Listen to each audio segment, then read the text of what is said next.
Okay, hello everyone. As usual, my name is Macheme. Today I've come in with a new subject called agriculture. Not just a subject in class, but a real subject that we require as Africans. Agriculture, the backbone of our continent. I want us to talk about it because it is a real backbone. It is what makes us what we are today. Our continent is true backbone. Even the Bible recognizes its importance. Now, for example, when you read Ecclesiastes 5:9, it says, "The increase from the land is taken by all. The king himself profits from the fields."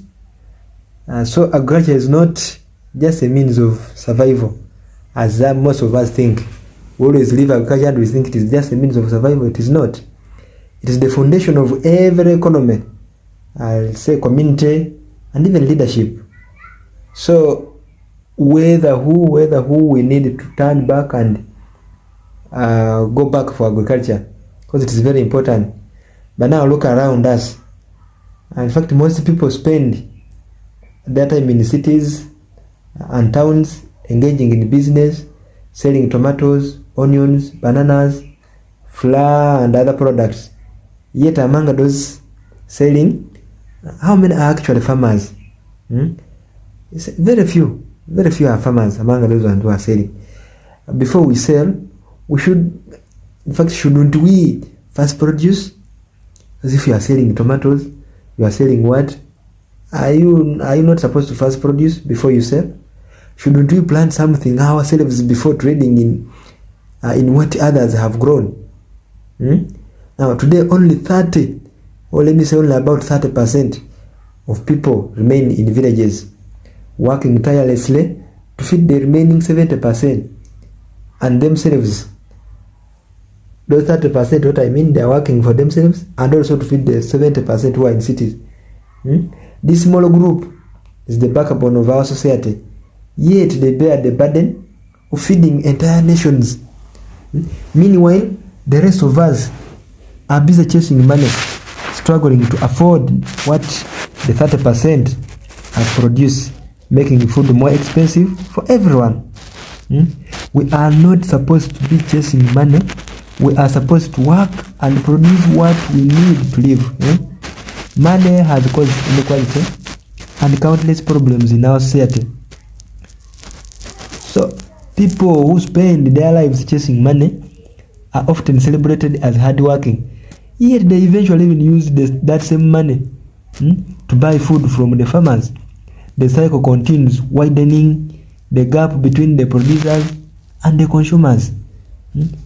Think about it, like as you, especially as a Ugandan or as an African person.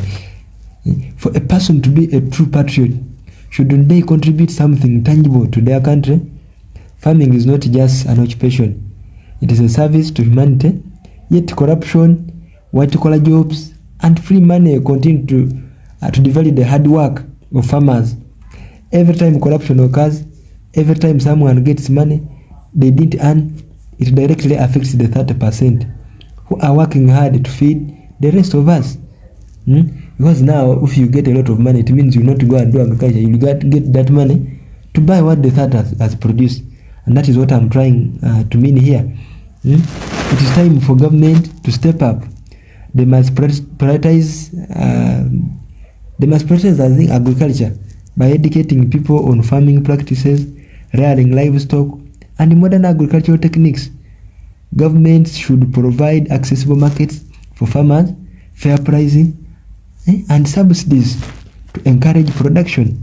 Policies should emphasize agriculture because it is and always will be the backbone of our economies. We must make agriculture a priority. It should be compulsory for everyone to engage in some form of farming, whether it is planting a garden, rearing poultry, or growing crops. Agriculture is not just for the rural areas. Even urban dwellers can practice urban farming, grow vegetables on rooftops, or rear even chickens in their backyards. We also need to teach agriculture in schools, making it a core part of the curriculum. Let's inspire the next generation to see farming not as a burden, but as an opportunity to contribute to their communities and build a sustainable future. Farming is not just about feeding others. It is about empowerment. Farmers create jobs, sustain economies, and ensure food security. When we invest in agriculture, we invest in our future. It is time to rediscover the power of agriculture. Let's return to the land, nurture it, and let it sustain us. Let's honor the 30% who are feeding us by joining them in their efforts. Together, we can create a continent that thrives on its own resources. A continent where everyone has enough to eat and enough to share. Agriculture is the backbone of our continent, and it is time we treat it as such. Thank you very much.